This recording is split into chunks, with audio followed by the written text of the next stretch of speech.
내가 너희에게 평안을 끼치노니 곧 나의 평안을 너희에게 주노라. 내가 너희에게 주는 것은 세상이 주는 것과 같지 아니하니라. 너희는 마음에 근심하지 말고 두려워하지도 말라. 예수님께서 마지막 만찬의 최후의 만찬의 자리에서 제자들에게 보혜사 성령을 소개하시면서 전달하셨던 말씀입니다. 인간적으로 생각하면 사실 곧 죽음을 이제 앞두고 있는, 십자가 처형을 앞두고 있는 예수님께서 제일 두렵고 어쩌면 근심할 상황이셨음에도 불구하고 예수님은 남아있을 제자들에게 성령을 약속하시며 그 성령을 통해 평안을 누리며 근심하지 말고 두려워하지도 말라고 말씀하시는 것입니다. 성도 여러분들은 지금 평안을 누리고 계십니까? 우리의 보혜사 성령 하나님이 우리 가운데 계실 때 두려움과 근심이 사라지고 평안하다고 말씀은 이야기하고 예수님도 말씀하고 계시는데 과연 우리가 지금 평안한 상태에 머물고 있습니까? 이 믿는 자들의 평안이라는 것은 도대체 어디로 향하는 것일까요? 그리고 예수님이 우리에게 주신다라고 하는, 성령님이 우리에게 주신다라고 하는 이 평안은 도대체 어떻게 누릴 수 있을까요? 오늘 우리가 읽은 본문을 살펴보면 제자들이 두려움에 휩싸여 있습니다. 예수님의 제자들은 유대 사람들이 무서워서 방문을 모두 걸어 닫고 집 안에 숨어 있었다라고 이야기하고 있습니다. 지금 제자들이 도대체 무엇을 두려워하고 있었던 것일까요? 예수님은 안식일 전날에 십자가에 달려 돌아가셨습니다. 돌아가신 다음 날이 그러니까 안식일인 것이죠. 예수를 십자가에 못 박아야 된다고 주장했던 바리새인들, 서기관들, 대제사장들은 율법을 마치 자기의 목숨처럼 지켰던 사람들이기 때문에 최소한 문자적으로라도 지키려고 애썼던 사람들이었기 때문에 안식일에는 아무것도 하지 않았을 것입니다. 안식일 전날 예수를 십자가에 못 박아서 죽게 만들고 나서 그 다음 날은 평안하게 안식했을 것입니다. 그리고는 안식일만 지나봐라. 이제 이 쉬는 날만 지나가면, 안식일만 지나가면 예수를 따르던 추종자들도 모두 다 찾아내서 죽여버리겠다라고 벼르고 있었는지도 모릅니다. 제자들은 어쩌면 자신들이 예수님처럼 죽게 되지는 않을까 두려워했을지도 모르죠. 또 한편으로는 이들은 바리새인들에 의한 모함 때문에 불이익을 당할까 두려워했을 수도 있습니다. 마태복음 28장에 보면 예수님이 부활하시고 나서 그의 시신이 무덤 속에 없다는 것을 알게 되자마자 바리새인들은 그 무덤을 지키고 있던 경비병들을 매수해서 가짜 뉴스를 퍼뜨리기 시작합니다. 28장 11절부터 보면 경비병 중 몇이 성에 들어가 모든 된 일을 대제사장들에게 알리니 그들이 장로들과 함께 모여 의논하고 군인들에게 돈을 많이 주며 이르되 너희는 말하기를 그의 제자들이 밤에 와서 우리가 잘 때에 그를 도둑질하여 갔다 하라 라고 하면서 거짓말을 이야기하기 시작하죠. 그리고 15절을 보면 군인들이 돈을 받고 가르친 대로 하였으니 이 말이 오늘날까지 유대인 가운데 두루 퍼지니라 라고 성경은 이야기하고 있습니다. 오늘 요한복음에서 제자들이 도대체 무엇 때문에 유대인들을 그렇게 두려워하여 숨었는지는 모르겠지만 그들은 여전히 유대인들이 혹시 자기들에게 뭔가 해코지를 하지 않을까, 예수님의 사망 사건이 혹시 자기들에게 불이익을 주지는 않을까라는 두려움 때문에 모든 문을 걸어 잠그고 아마 그 속에서 큰 소리도 내지 못했을 것입니다. 아마 조마조마하며 속닥속닥거리면서 자신들의 생각을 나누었을지도 모르는 일이죠. 그런데 그때 어떻게 들어오셨는지도 모르게 예수님이 그들 가운데 서셨다라고 성경은 이야기합니다. 문을 똑똑 두드리면서, 그 겉에서 문을 똑똑 두들기면서 내가 부활했으니 문 좀 열어다오, 나다, 괜찮다, 열어달라, 이 문 좀 열어다오라고 하고 들어오신 것이 아니라 그저 그들 가운데로 나타나셔서 너희에게 평화가 있기를 이라는 인사말을 건네신 것이죠. 모든 문을 닫고 아무도 들어오지 못하게 막아놓은 그 문을 뚫고 평안할 수 없었던 그들의 방 안으로 예수님이 밀고 들어오셔서 제자들에게 평안을 선언하십니다. 제자들은 그제야 예수를 발견하고 기뻐하며 평안을, 세상이 줄 수 없는 오직 예수 그리스도만이 끼칠 수 있는 하나님의 평안을 누릴 수가 있게 된 것입니다. 오늘날 예수 그리스도가 우리에게 끼치는 평안은 오늘 예수님께서 제자들에게 다가왔듯이, 오늘 본문에서 소개하고 있듯이 그렇게 밀고 들어오십니다. 평안할 수 없었던 우리에게 은혜를 피해 하나님을 피해 도망 다니던 우리에게 예수님은 자신의 믿음을 가지고 밀고 들어오십니다. 선악과를 따먹고 하나님의 임재를 두려워하여 나무 사이에 숨어 있었던 아담과 하와에게 하나님이 다가오셨듯이, 바알과 아세라의 선지자들에게 피해 복수극을 벌이고 나서도 이세벨의 살해 예고에 두려워하며 도망다니던 그 엘리야에게 나타나셨듯이, 오늘 본문에서 두려움에 떨며 모든 문을 걸어 잠그고 숨어있던 제자들에게 나타나셨듯이 마음의 빗장을 걸어 잠근 채 평안 없이, 기쁨 없이, 생명 없이 살아가고 있는 우리에게 예수님은 평안을 들고 밀고 들어오신다는 것입니다. 부활하신 예수께서 그 생명을 들고 우리의 영혼 속으로, 평안을 들고 우리에게 들어오십니다. 이 급박하고 다급한 구원의 사건을 예수님은 결코 잠잠히 기다리실 생각이 없으신 것이죠. 일반적으로 병원에서 수술을 하게 되면 보호자들의 서명이 반드시 필요하다라고 이야기합니다. 그래서 항상 병원에 누가 실려오면 보호자가 누구냐, 보호자 연락처를 알려달라고 하는 이유도 그것 때문이죠. 그런데 정말 응급 상황, 지금 아무런 조치도 하지 않으면 환자가 잘못될 가능성이 아주 높은 응급 상황이라고 한다면 의사가 보호자의 동의 없이도 수술을 할 수 있습니다. 저의 키보다 더 수심이 깊은 물에 들어갈 때는 우리는 반드시 안전장치를 합니다. 구명조끼를 입고 들어가는 거죠. 그게 어떻게 보면 당연한 이치입니다. 그런데 긴급하고 다급한 상황에서는 앞뒤를 가리지 않고 그저 물에 먼저 뛰어드는 것이 우리의 본성이고 순서라는 것이죠. 그걸 아무도 나무랄 사람이 없습니다. 예를 들면 나의 사랑하는 자녀가 물에 빠져 허우적거리고 있는데 자기의 안위를 지키기 위해 구명조끼 어딨냐고 찾는 아버지는 세상에 없을 것입니다. 자기의 안위는 상관없이 앞뒤 가리지 않고 그저 그 아이를 살리기 위해서 구명조끼 없이 뛰어드는 것이죠. 하나님의 사랑이, 예수 그리스도의 구원이 우리에게 다가오는 것이 바로 이러한 모습입니다. 하나님은 우리를 구원하시기 위해 자신의 믿음을 들고 우리의 영혼 속으로 밀고 들어오시는 것입니다. 죽음의 그늘에 앉아서 울고 있는 우리에게, 불안에 떨면서 모든 삶을 걸어 잠그고 있는, 모든 세상의 것을 다 걸어 잠그고 그저 그 안에 숨어 있는 우리에게 우리의 인생으로 밀고 들어오셔서 자신의 평안을, 생명의 평안을 선물하신다라는 것입니다. 성도는 그 은혜를 경험한 사람들입니다. 이 평안은 생명의 평안입니다. 예수가 나와 함께 한다라는 평안입니다. 불안과 불편함이 우리 삶에 여전히 존재하지만, 여전히 우리 삶에 그런 불편함들이 굉장히 많이 존재하지만 예수는 우리를 예수만이 주실 수 있는 평안으로 인도하신다라는 것입니다. 예수가 주는, 예수만이 줄 수 있는 이 평안이 무엇인지 극명하게 보여주는 인물이 바로 베드로입니다. 베드로는 빌라도의 마당 앞에서 그 죽음을 두려워하여, 혹시 자신도 추종자로서 사형을 당하지 않을까 두려워하여 예수를 3번이나 배신하는 짓을 저질렀습니다. 그는 다시 고향으로 돌아가서 자신이 버려두었던 그 그물을 다시 집어들고 자신이 허비했던 그 3년이라는 시간을 한탄하면서 바닷가로 나갔을 것입니다.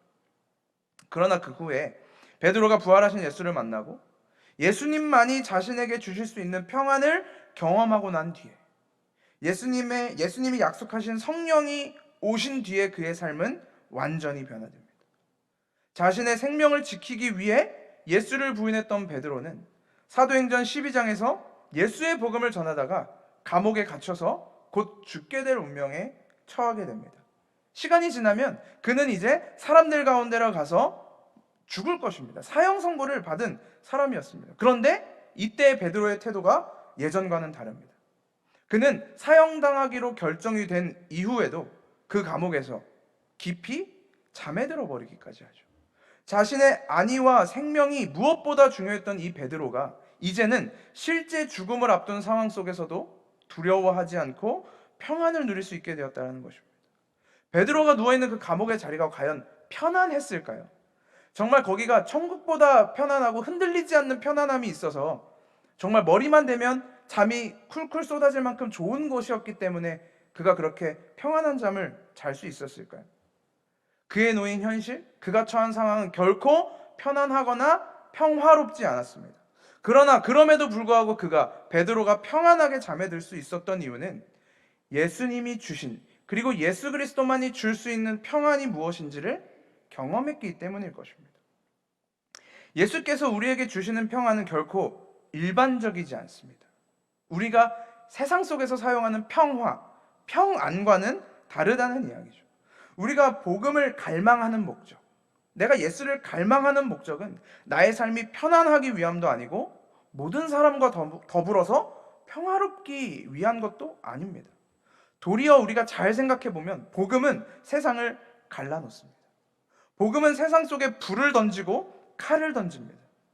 그러나 그 복음이 나에게로 밀고 들어와서, 하나님의 성도들에게 밀고 들어와서 하나님과 더불어 평화롭게 하십니다. 그리스도와 연합하여 누리는 평안이 무엇인지를 깨닫게 하는 것이 바로 예수 그리스도의 평안인 것입니다. 그렇기 때문에 우리의 속은 지금도 여전히 끊임없이 갈등합니다. 계속해서 분열합니다. 우리의 삶도 결코 편안하지 않고 계속해서 번뇌하고 고뇌합니다. 그러나 예수 그리스도가 주시는 그 평안을 우리 안에서 누리게 될 때 우리가 상황과 환경에 치우치지 않고 하나님과 더불어 평화롭게 살 수 있게 되는 것입니다. 예수님이 제자들이 계신 곳에 밀고 들어와서 그들에게 평안을 선언하시는 것이죠. 근데 이 평안을 선언하는 것으로 끝나지 않고 그 다음 곧바로 보내시는 사명을 선언하십니다. 세상으로 보내신다라는 것이죠. 아버지가 나를 보낸 것 같이 나도 너희를 보낸다라고 이야기하십니다. 그들이 예수님의 보냄을 받고 이제 무엇을 할까요? 그들은 이제 자신들의 사명인, 성도의 사명인 복음을 전하는 자로 서게 되는 것입니다. 그들이 눈으로 보고 귀로 들은 복음을, 부활하신 예수 그리스도를 통해 완성된 복음을 세상 가운데로 나가서, 그 복음을 들고 나가서 선포하라라고 예수님은 말씀하시는 것이죠. 복음은 반드시 흘러갑니다. 그리고 반드시 복음은 흘러가야만 합니다. 그런데 저는 전도를 이야기할 때 빼놓지 않고 이야기하는 한 가지 이야기가 있습니다. 우리가 누군가에게 복음을 전하는 것을, 내가 누군가에게 이 하나님의 복음을 전도하는 것, 선교하는 것을 내가 이것을 하지 않으면 죽는다거나, 내가 전도를 하지 않으면 나의 책임을 다하지 못한 것처럼 그렇게 죄책감에 쌓이지 말라는 것입니다. 우리가 전하는 복음, 우리의 전도는 마치 의무와 책임감에 쌓여서 할 수 있는 것이 아니라는 것입니다. 의무 때문에, 책임 때문에 하는 전도는 우리에게 무의미합니다. 그렇게 하는 전도는 복음을 듣는 자에게도 유익하지 않을 뿐만 아니라 복음을 전하는 우리에게도 그렇게 도움이 되지 않는다라는 것입니다. 그러면 전도는 어떤 것이냐? 전도는 마치 자랑거리가 생긴 어린아이와 같은 것입니다. 제가 예전에 이 산타클로스 알바를 한 적이 있습니다. 예전에 다니던 교회에 이제 아는 분이 어린이집 원장님이셨는데, 당시 이제 대학생이었던 저에게, 그리고 이제 분장만 잘하면 이제 외형적으로 산타클로스와 별반 다를 게 없어 보이는 저에게 하루 일자리를 선물해 주신 것이죠. 혹시 그 동심을 깨고 싶지 않으신 분들이나 어린아이와 설교를 듣고 계신 분들은 잠시 아이들의 귀를 막아주셔도 좋을 것 같습니다. 아무튼 이 크리스마스를 앞두고 부모님들이 이제 어린이집으로 선물을 보내주시면 그 선물 포장지에 이제 이름이 써 있거든요. 제가 그걸 보면서 아이들의 이름을 부르고 이제 선물을 전달하죠. 그러면 아이들은 이제 이걸 받고 이제 자기 자리로 돌아가서 각 반에 들어가서 막 선물을 뜯어봅니다. 그러면 일반적으로는 한치의 의심할 것도 없이 이 아이들이 선물을 굉장히 받고 좋아합니다. 본인이 원하는 거, 본인이 지금까지 받고 싶었던 거, 아이들이 좋아하는 선물들이 거기에 들어있기 때문이죠. 그 선물을 들고 신나서 자기들끼리 막 난리를 칩니다. 막 좋아서 기분이 그날만큼 이렇게 아이들이 행복한 걸 보는 일이 쉽지 않습니다. 그리고 그렇게 선물을 가지고 집에 갈 시간이 돼서 엄마나 아빠가 그 아이를 이제 데리러 딱 그 어린이집 현관에 있으면 이 아이들이 선물을 들고 엄마 아빠한테 가서 자랑을 합니다. 산타 할아버지가 이 선물 나한테 줬다. 산타 할아버지가 나 착하게 1년 동안 잘 살았다고 이 선물 줬다라고 하면서 그 선물을 막 자랑합니다. 집에 형제가 있다면 그 형제한테 가서도 자랑할 것입니다. 크리스마스가 지나고 가장 빠른 명절인 설날이 되면, 설날이 돼서 사촌을 만나면 자기 친척들한테도 이 선물을 자랑할 것입니다. 친구를 만난다면 친구한테도 자랑하겠죠. 이 아이 주변에 있는 모든 사람은 이제 이 친구가 장난감을 가지고 있다는 사실과 이 장난감이 도대체 무엇인지, 이 장난감으로 뭘 할 수 있는지 다 알게 될 것입니다. 이 아이는 쫓아다니면서 다 얘기할 거거든요. 이건 이런 거고요, 이건 이렇게 노는 거고요, 이건 이렇게 된 거고요, 산타 할아버지가 줬고요. 그 아이의 주변에 있는 사람들 그거에 대해서 다 알게 될 겁니다. 그 아이가 엄마한테, 아빠한테, 형제한테, 친구들한테 선물을 자랑해야 했기 때문에 한 걸까요? 산타 할아버지한테 선물을 받은 것이 너무 감사하고 감격해서 내가 이것을 친구들에게 전하지 않으면 안 돼. 난 이걸 반드시 자랑하지 않으면 안 돼. 이걸 알리는 건 나의 사명이고 나의 임무야 라는 책임감과 의무를 가지고 동네방네 떠들고 다녔을까요?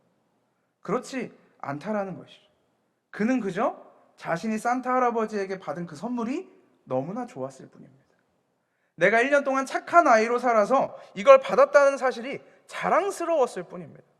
그 선물이, 자기가 그렇게 갈망하던 그 선물이 지금 자기 손에 있다라는 것이 너무나 즐거웠을 뿐입니다.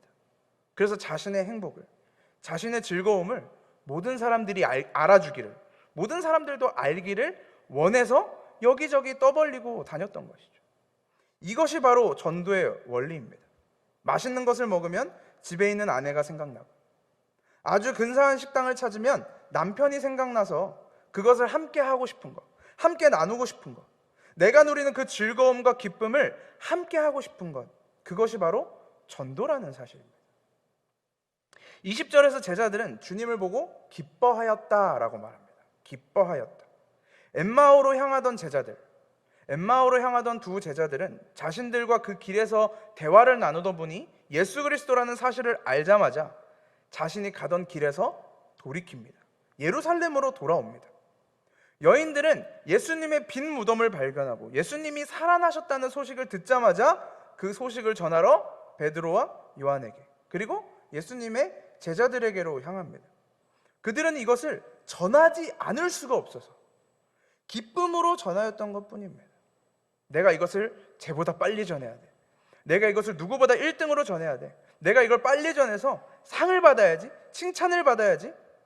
아니면 이것을 하지 않으면 혼이 날까 봐, 사람들이 나를 어떻게 생각할까 두려워서가 아니라 그저 예수의 부활을 발견했다라는, 예수가 살아있다라는 이 즐거움을 함께 나누고 싶어서 그저 그렇게 급하게 불이 나게 뛰쳐나가는 것이죠. 예레미야 선지자도 하나님의 말씀을 전할 때마다 매일같이 조롱을 당하고 치욕을 당합니다. 그럼에도 불구하고 예레미야 선지자는 내가 다시는 여호와를 선포하지 아니하며 그의 이름으로 말하지 아니하리라 하면, 내가 하나님의 말씀을 전하지 않을 것이다, 내가 이제는 하나님의 이야기를 사람들에게 전하지 않을 것이다 라고 하면 나의 마음이 불붙는 것 같아서 골수에 사무치니 답답하여 견딜 수 없나이다 라고 이야기하면서 그 조롱과 치욕을 끝끝내 감수하며 눈물을 흘리며 계속해서 여호와의 말씀을 전하는 것입니다. 그 가슴에 사무치는 여호와의 말씀을 조롱과 핍박 속에서도 전할 수밖에 없었던 것입니다. 그리스도는 우리를 보내십니다. 우리를 복음의 자리로, 말씀의 자리로 보내십니다. 그렇기 때문에 우리가 무엇인가를 전하려면, 우리가 세상으로 나가서 뭔가를 전하려면 먼저 우리가 무엇을 받았는지, 무엇을 보았는지 알아야 합니다. 예수님은 우리에게 너희가 받은 그 복음을, 너희가 누린 그 은혜를 전하라고 보내시는데, 만약에 우리가 그것을 알지 못한다면, 우리가 예수 그리스도의 복음을, 예수 그리스도의 구원을, 하나님의 사랑을 알지 못한다면 우리는 어쩌면 헛된 것을 전하게 될지도 모릅니다. 예수님은 오늘 제자들을 보내시면서 굉장히 놀라운 말씀을 하나 남기십니다. 바로 23절의 이야기입니다. 너희가 누구의 죄든지 용서해주면 그 죄가 용서될 것이요, 용서해주지 않으면 그대로 남아있을 것이다. 이 말씀을 좀 잘못 이해하면 마치 이 죄사함의 권세가 우리에게 있는 것처럼 느껴질지도 모릅니다. 예수님의 이 말씀은 내가 누군가를 용서하면, 내가 내 옆에 사람에게, 나에게 잘못한 누군가를 용서해주면 그의 죄가 사하여지고, 내가 만약에 그를 용서하지 못한다면 그의 죄가 결코 사하여지지 않을 것이기 때문에, 그를 내가 구원할 수 없기 때문에 너는 반드시 그에 대하여 좋은 마음을 품고 사람들을 용서하며 미워하지 말아라 라는 어떤 중대하고 위대한 사명을 이야기하시는 것이 아닙니다. 왜냐하면 우리는 누군가의 죄를 사할 수 있는 권세가 없을 뿐만 아니라 우리는 사실 누군가를 용서할 수 있는 자격도 없는 사람들이기 때문입니다. 우리는 사실 누군가를 용서하고 싶은 마음도 때로는 결핍되어 있는 사람들이죠. 그런데 이 말씀은 마태복음 16장에 등장하는 이 베드로에게 하신 말씀과 자연스럽게 연결을 우리가 해볼 수 있습니다. 예수님께서 아직 제자들에게 이 죽음과 부활에 대해서 말씀하시지 않았을 때 제자들에게 그렇게 물으십니다. 너희는 나를 누구라 하느냐? 너희는 나를 누구라 하느냐? 물으셨을 때 베드로가 주는 그리스도시요 살아계신 하나님의 아들이라는 고백을 합니다. 우리가 이 고백을 굉장히 위대한 고백이라고 이야기를 하죠. 그리고 이 베드로의 고백을 들으신 예수님은 베드로에게 이렇게 말씀하십니다. 마태복음 16장 18절입니다. 너는 베드로다. 나는 이 반석 위에다가 내 교회를 세우겠다. 죽음의 문들이 그것을 이기지 못할 것이다. 내가 너에게 하늘나라의 열쇠를 주겠다. 네가 무엇이든지 땅에서 매면 하늘에도 매일 것이요 땅에서 풀면 하늘에서도 풀릴 것이다. 예수님은 베드로의 신앙 고백 위에, 그러나 베드로 개인의 것이 아니라 하늘에 계신 아버지께서, 하나님께서 알게 하신 그 신앙 고백 위에 교회를 세우신다라고 말씀하셨습니다. 그래서 이 신앙 고백조차 베드로의 것이 아닙니다. 베드로이기 때문에 이 고백을 할 수 있었던 것이 아니라 베드로에게 하나님이 알게 하셨기 때문에 베드로가 이 고백을 할 수 있었다라는 의미입니다.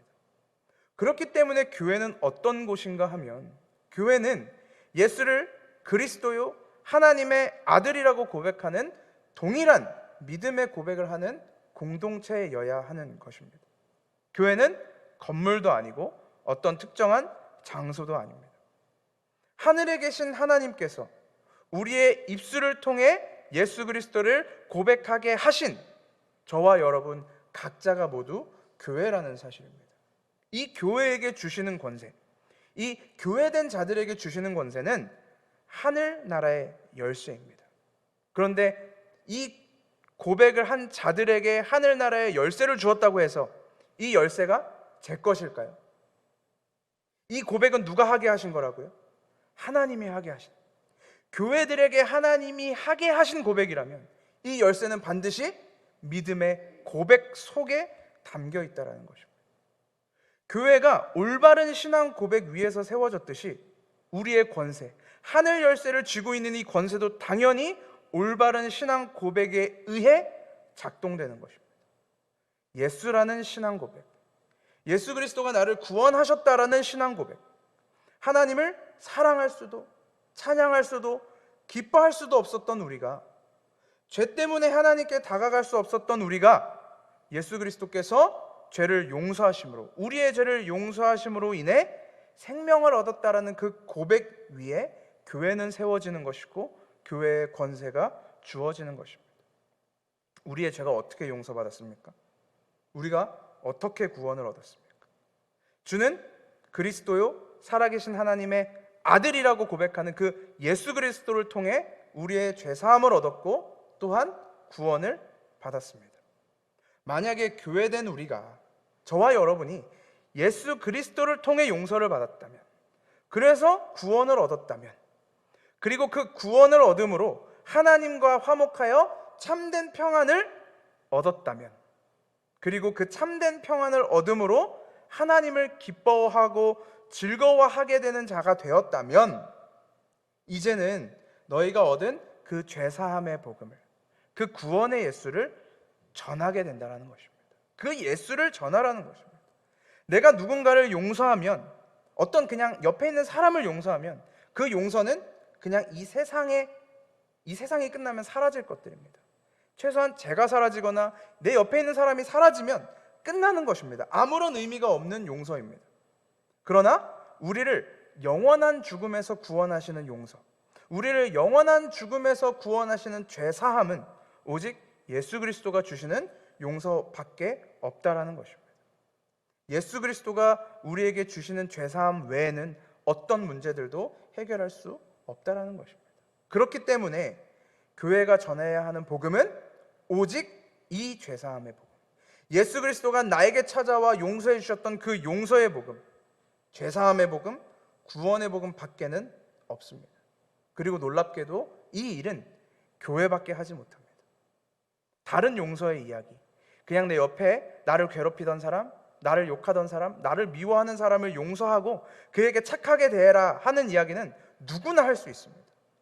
불교에서도 이 용서의 이야기를 합니다.